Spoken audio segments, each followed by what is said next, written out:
You got into the safety business because you wanted to protect people, but somewhere along the way, the job started controlling your time, your schedule, your priorities, even your income potential. What if the expertise you've built over the years in the field can give you something more? More freedom, more control, more ownership of your future. I'm Sheldon Primus, the author of 7 Steps to Starting a Profitable Safety Consulting Business and the host of the Safety Consultant Podcast, with more than 350 episodes helping safety professionals become consultants and grow their career. Consulting changed my life. In fact, I'm a full-time RVer, and one consulting contract paid for my home I live in today. Now, I help safety professionals build their own consulting practice through bi-weekly coaching calls, accountability, and personal guidance. But this program isn't for everyone. Start with the Consultant Readiness Audit at sheldon.coach. What if everything we thought we knew about safety was just interference? From the host of the Rated R Safety Show and the founder of Safety FM comes the complete Signal Transmission Trilogy, now available in one powerful edition. Safety, in my opinion, the book that started the conversation. Safety Mutation, where the boundaries of culture, systems, and belief begin to break. And now, Safety Transmission, the final piece of the signal. For the first time, all 3 books are together in one volume. The Signal Transmission Trilogy, Complete Edition. This isn't just about compliance. It's about consciousness. It's about decoding the way we think, lead, and live, inside and outside the system. Whether you've been following the signal since the beginning or you're just now tuning in, this is the version to own. Search Signal Trilogy on Amazon or visit safetyfm.com to get your copy now.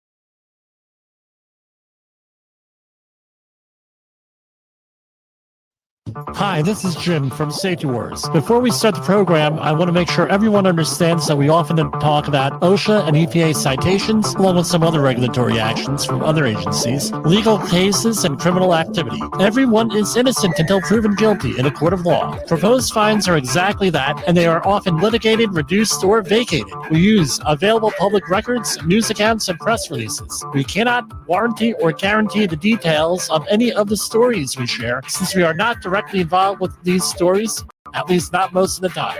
Enjoy the show. This show is brought to you by Safety FM.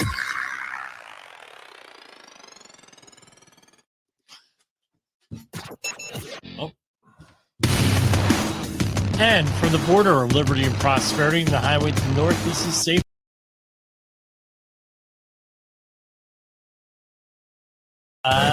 What day is it? Wednesday? No, Thursday. Yeah. What the hell are we doing? March 7th, 2024. Wow, they changed the software that I use. So, a little bit. So we use a certain program, online web-based program, and they have changed things around a little bit tonight, threw me off. Looks like a little bit even easier interface here. We're on a little bit later. I always wanted to interrupt the State of the Union address. Yes, I did. So, that's what we're doing. So, anyway. lot of news. We weren't here. We were here a little bit later because we had some prior stuff scheduled. Kids baseball. Plus, where I was at, we are still feeling the effects of the weather out here, and the weather out here is really nightmare.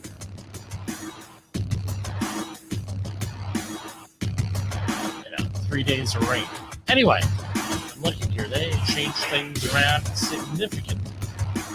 Anyway, a lot of news in the last couple of days. We're not gonna be out for the full program, but we have some updates and some stories we've been following. One of them being the Rust Productions movie incident where people were killed on the set of the Rust movie, and Alec Baldwin was the alleged person who fired a gun and killed one person and injured another very severely. So there's been some litigation we talked about last year and periodically when we've had updates on stuff, because it's one of those things where it's high. It's a high moment of high impact. That's what I'm looking for. Again, it's 10 o'clock at night where I'm at now. Been up since 4:30 a.m. So it's a moment of high impact because this is a high, it's in the news and safety in the news.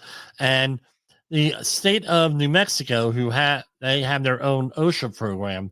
They had updated, they had issued the whole accident report. And there were things in the accident report that were, I should say, in the trial that didn't make it into the accident report. Now, what is the moral of the story? What's the big point on here? It turns out after the armorer, Hannah Gutierrez-Reed's conviction, we yesterday, was that what's the lesson to be learned? She was in effect a safety professional. She was in charge of the safety of the guns. Right? She was working for props and working here, and the armor is basically a safety professional for guns. Now, this is a situation you're going to say, "Well, Jim, I don't work with guns." Doesn't matter. This is a situation that is very common in the safety field here. So here we have a situation. Let's review. One person was killed, Helena Hutchins. Another person was seriously hurt. Didn't die, but he was seriously hurt. And basically, the film's armorer was found guilty on Wednesday of involuntary manslaughter in the death of the cinematographer Helena Hutchins and faces up to 18 months in prison. Mr. Baldwin, and this is from the New York Times, is scheduled to stand trial in July on a charge of involuntary manslaughter. The jury found the armorer had behaved negligently for failing to check that all the rounds she loaded into Baldwin's revolver were dummies, which are inert rounds, right? A dummy round. Question of where the live ammunition came from in the first place has hung over the case from the start. Apparently, the prosecutors convinced Miss Gutierrez-Reed, convinced the jury that Miss Reed was responsible for this. Now, okay, was not in the original report. Okay, so this is obviously why they charged her, right? She's the one who put the allegedly put everything in. I'm sure it's being appealed, or put the ammunition in. The thing was in charge of this, and there was some physical evidence in the form of those damn smartphones, right? Smartphones strike again with it, with that. Now, it's a problem. It's a big, big issue here. Now, for her. Now, how does this apply to regular safety people? It does apply to us. We've seen this happen. Now, let's review. She was told by her employer not to concentrate on armorer duties, but concentrate on props, not armorers.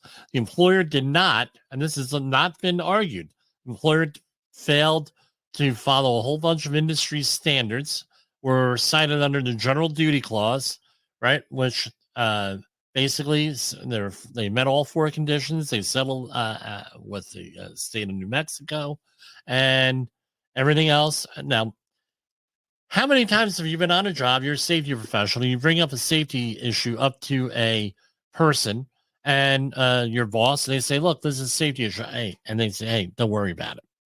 Don't worry about it. It's not a problem. Or, hey, you know what? You're concentrating too much on safety and not enough on other stuff going on. We're about production here. We got to get the job done. Right?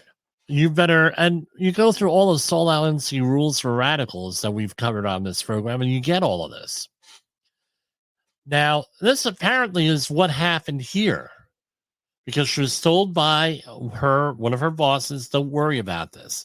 Other people who are on the job here, I can't imagine Mr. Baldwin did not have training, because he was on a couple of other movies where they had guns.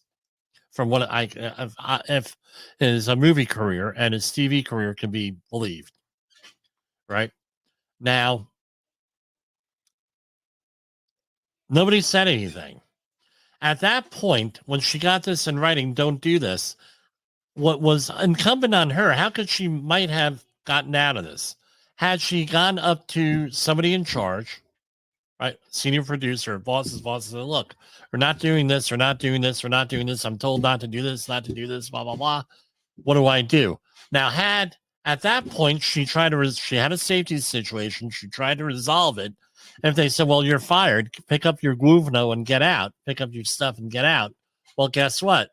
Now she has what is called a whistleblower case, because she lost her job for reporting an OSHA thing, and it didn't get resolved. And she brought this out. This was a thing. Now, let's say that it's you on a job in a facility. They say, well, you know what? We're not going to do X, Y, and Z. Right? We're not going to do X, Y, and Z, whatever that is. Now, and right? And you say, well, look, we're going to try to resolve this, blah, blah, blah. They end up firing you. They end up not paying attention to you. Right? Now you have a whistleblower case. Yeah, it's a textbook whistleblower case with everything. Something to think about. What if they don't? Because this is a case where that happened. She didn't do follow-up. She didn't do her job, which was being in charge of this. Mixed up ammunition. There's allegedly criminal negligence here with bringing on live ammunition onto a set, which is apparently against the rules, against maybe the written plan, which was not available in public. And this is what the issue is. So what's the moral of the story? Do your job. At this point in my career, and I understand that she was very young, early 20s, you don't really have backbone at that point. Most people don't. You're a whiny kid, according to most people. Right? That's been my experience. So what do you end up? What do you do? Do you leave the job? I tell you what, when you get hired, you have to be able to do, especially in the construction industry, you have to have what your responsibilities are. Are you the competent person? Are you the person in charge? Are you a supervisor? Can you hire, fire, or discipline anyone? All of this stuff goes into this. She did not do this, apparently. That's what it looks like. No, so can you hire, fire, discipline anyone?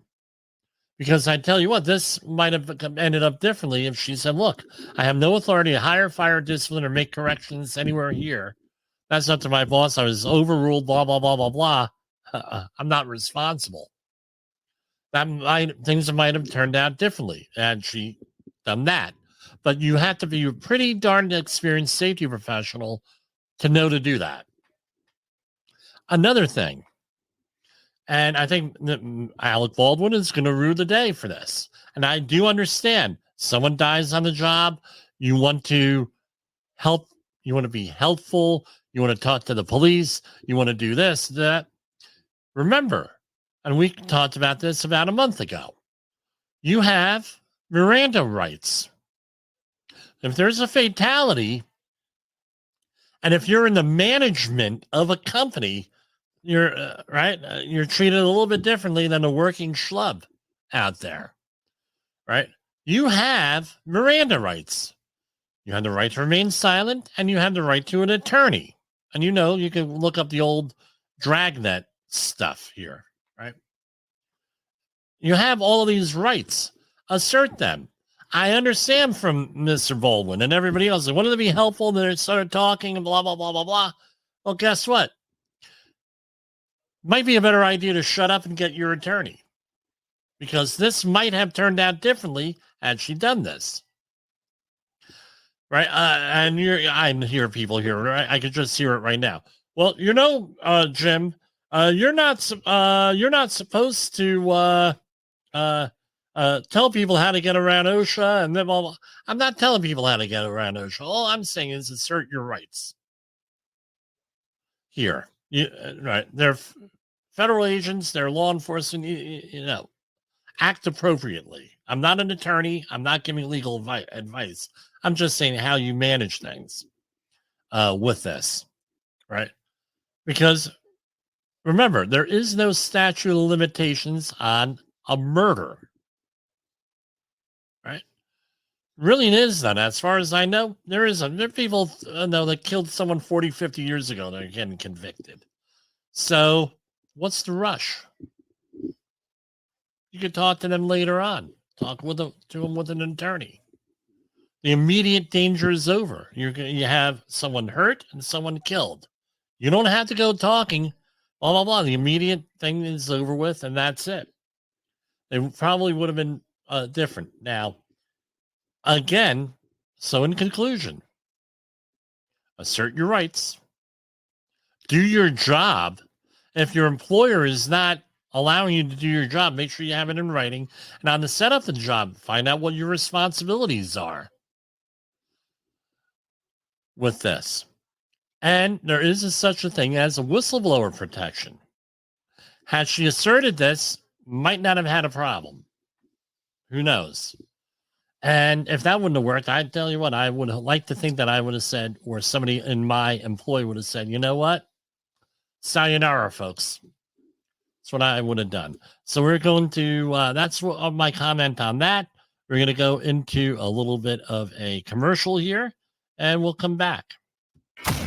In the professional safety community, communication and planning are just a few keys to your program's success. The question many practitioners have is, where do I start? Dr. Jay Allen, the creator of the Safety FM platform and host of the Rated R Safety Show, has built a global foundation to help you along the way. Go to safetyfm.com and listen to some of the industry's best and most involved professionals, including Blaine Hoffman with the Safety Pro, Sam Goodman with the Hop Nerd, Sheldon Primus with the Safety Consultant, Jim Pozell with Safety Wars, Emily Elrod with Unapologetically Bold, and many others. As individuals, we can do great things, but as a team, we become amazing. Dial into safetyfm.com today and surround yourself with a powerful force of knowledge and support.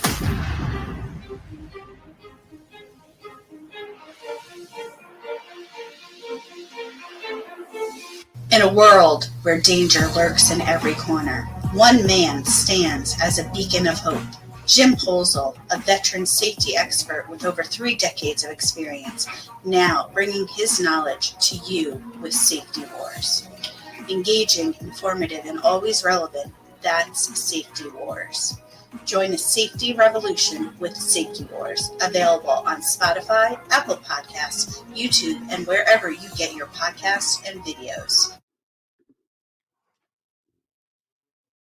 Have you listened or watched the Safety War Show? It does stream live on the radio and on the streamer-emers that we have. So if you have not taken a listen to Jim Posel and what the hell he's doing every evening with Safety Wars, I would strongly encourage you to take a view or take a listen, whichever option is available for you, and take a listen to what the hell he has going on. It will take some deep dives in some information that you might be interested in. OSHA recordables, catastrophic losses, environmental disasters. You want answers? So do I. This is Jim Posel with Safety Wars. That's my daddy.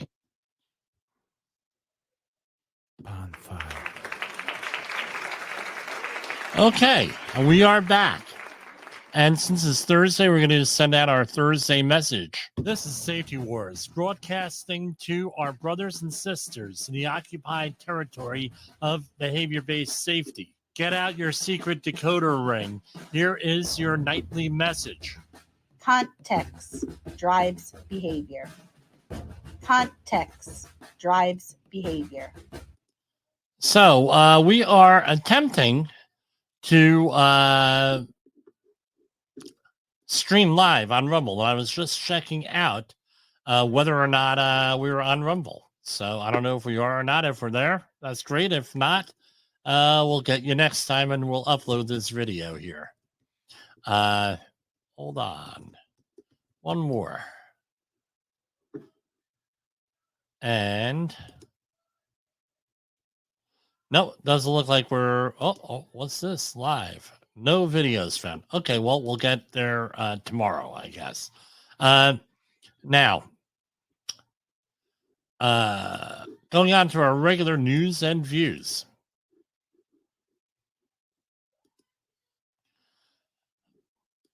So let me do share. No, they really, they changed everything here. Screen. Window.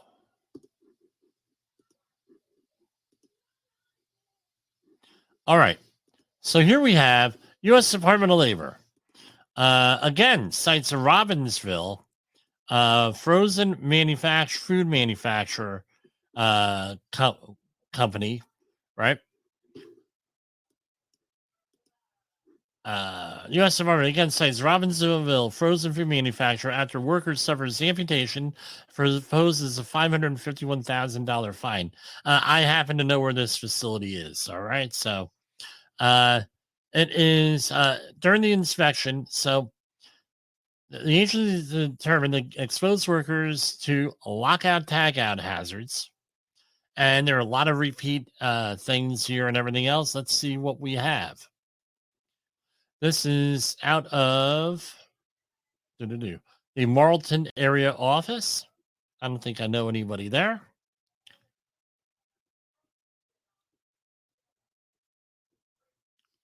So scrolling down, the normal stuff. Citation 1, item 1, type of violation serious. Lockout devices and tagout devices did not indicate the identity of the employee applying the devices. And employees who utilized lockout tagout did not have individual locks.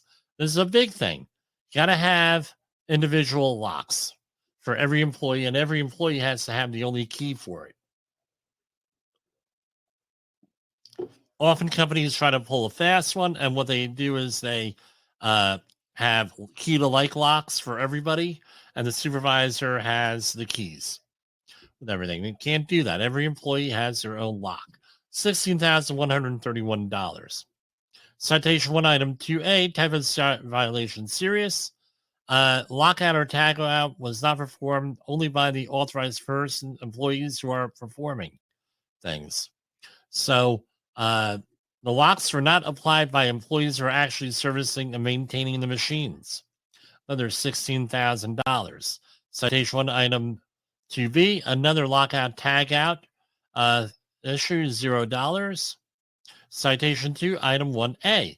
This is a big one, a willful serious. Procedures are not developed, documented, and utilized for the control of potentially hazardous energy when the employees are engaged in activities covered by this section. So this is $161,000 plus here. Work site was located, blah, blah, blah. Management did not ensure that procedures were utilized in the company's lockout tagout policy, as workers did not use a group lockout. Workers did not ensure machines were de-energized, going on and on and on. And bad situation. Citation 2, item 1B, 0 on here. The energy control procedures did not contain a specific statement on the intended use of the procedure. Management did not ensure the lockout tagout procedures were developed for each machine, and the lockout tagout procedures needed for the cleaning and servicing processes. $0 on that. Scrolling on down, the employer did not provide training to ensure that the purpose and function of the energy control program are understood by the employees and that knowledge and skills required for the safe application, usage, removal were acquired. Management did not provide adequate training, going on and on and on and on. $161,000. Citation 2, item 3, a willful serious. Again, lockout or tagout devices were not affixed to each energy isolating device. $161,000. Citation 3, item 1, repeat serious. Looks like a repeat on here. Yeah, a repeat. $35,488 for that, for a grand total of proposed $551,719.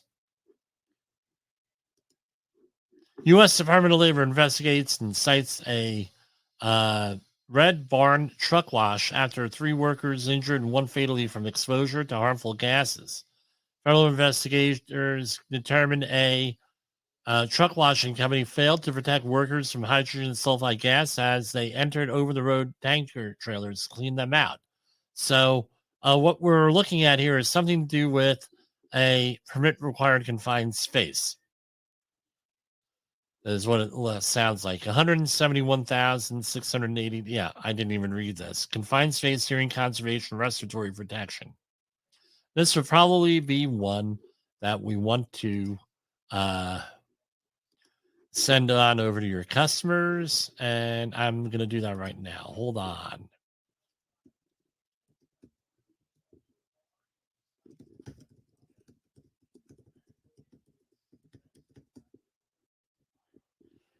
Right?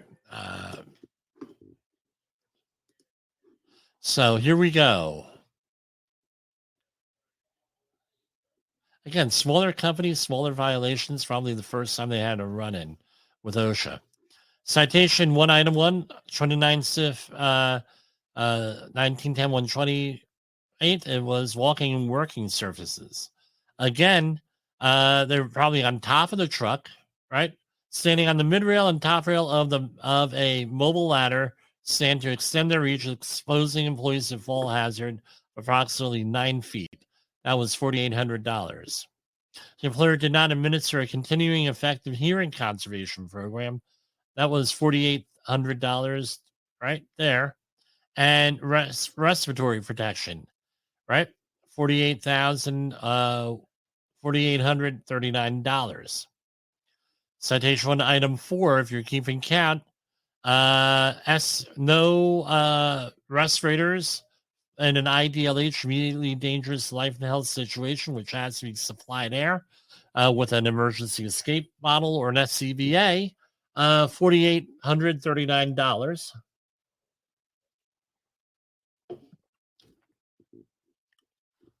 Citation 1, item 5, type of violation serious. No medical evaluations, $4,138. $48. No fit testing, 40. All right, and this is going on. These look like they're all pretty low. Fines. Citation 1, item 7, improper storage of respirators. Citation 1, item 8, no training in respirators. Citation 1, item 9, no permit required confined space evaluations. Another $4,800. Citation 1, item 10, the employer has not fully developed all elements, implemented, and updated their current confined space entry program. So here we have The employer failed to develop a written permit space program. Now, let me point out something. There's a common misconception in this industry here. And I was brought up in this industry with tanker trucks. Right. So one of the misunderstandings, and I think it's deliberate up to a point, is that you don't, because it's a vehicle, you don't have to comply with OSHA as a DOT situation. Not so. Right? DOT does regulate some stuff, right, that OSHA doesn't. But guess what? Oh, if someone dies in a permit required confined space, it's an OSHA issue with that. Citation 1, item 11, again, confined space entry issue. No procedures for entering in confined space. And 1910-146, there is no atmospheric monitoring equipment, no ventilation equipment, no communication equipment, and or rescue equipment. $4,800. Citation 1, item 13, no evaluation of the space before entry. $4,800. Citation 1, item 14, no attendant. $4,800. And it just goes on and on and on. And again, if you want, again, all different, basically, they did nothing with permit required confined spaces here. And going on, what were we looking at? $171,000. And we have a lot of violations here. Now, here you go. 3 workers injured and 1 fatally. I don't know. I don't really know what to say here with this. And OSHA's been regulating permit required confined spaces in general industries since 1993, construction since I believe it was 2015. And this has been a known hazard. So before all of that, you had general duty clause violations. Don't get it. I really don't get it. We're going to be talking about training tomorrow. And some of the issues we're seeing here in the New York area. One company issued 20,000 fraudulent training documents that were used in the city of New York, allegedly. That's an issue. And I have a lot to say on it. This is out of a company. This is out of Millville, New Jersey. It's a company for hazards here. What kind of workplace is this?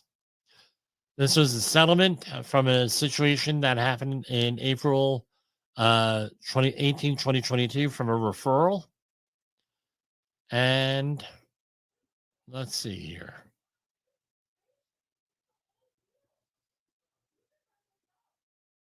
All right, so here we have the settlement between OSHA and the company affirms 4 willful, 11 serious, and 2 other than serious citations and proposed penalties of almost $300,000 issued after investigation. OSHA cited the company for failure to, again, respiratory stuff, written hazard communication, no SCSs, fall protection issues, machine guarding, powered industrial trucks, aka forklifts, ensure safe use of electricity in regulated areas, right where flammables were, keep emergency area exits unobstructed, no cleaning or removal of combustible residue, and ensure proper guarding of abrasive wheels on portable grinders.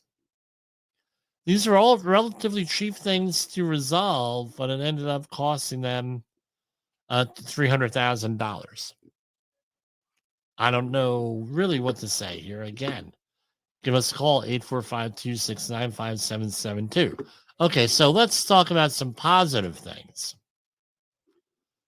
here. Oh, we'll cover that tomorrow. And gotta stop sharing. And there I am. We'll cover those other stories tomorrow. Just wanted to come on out here for a short time, talk about things. See you tomorrow, folks. This is Safety Wars. Go.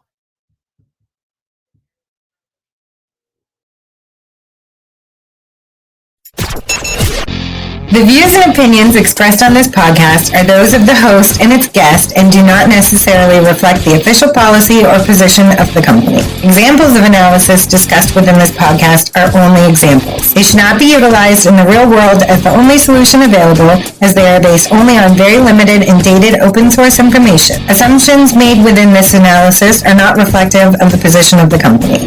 No part of this podcast may be reproduced, stored in a retrieval system, or transmitted in any form or by any means, mechanical, electronic, recording, or otherwise, without prior written permission of the creator of the podcast, Jay Allen.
You got into the safety business because you wanted to protect people, but somewhere along the way the job started controlling your time, your schedule, your priorities, even your income potential. What if the expertise you've built over the years in the field can give you something more? More freedom, more control, more ownership of your future. I'm Sheldon Primus, the author of 7 Steps to Starting a Profitable Safety Consulting Business and the host of the Safety Consultant Podcast, with more than 350 episodes helping safety professionals become consultants and grow their career. Consulting changed my life. In fact, I'm a full-time RVer, and one consulting contract paid for my home I live in today. Now, I help safety professionals build their own consulting practice through bi-weekly coaching calls, accountability, and personal guidance. But this program isn't for everyone. Start with the Consultant Readiness Audit at sheldon.coach. What if everything we thought we knew about safety was just interference? From the host of the Rated R Safety Show and the founder of Safety FM comes the complete signal transmission trilogy, now available in one powerful edition. Safety, in my opinion, the book that started the conversation. Safety Mutation, where the boundaries of culture, systems, and belief begin to break. And now, Safety Transmission, the final piece of the signal. For the first time, all 3 books are together in one volume. The Signal Transmission Trilogy, Complete Edition. This isn't just about compliance. It's about consciousness. It's about decoding the way we think, lead, and live, inside and outside the system. Whether you've been following the signal since the beginning or you're just now tuning in, this is the version to own. Search Signal Trilogy on Amazon or visit safetyfm.com to get your copy now.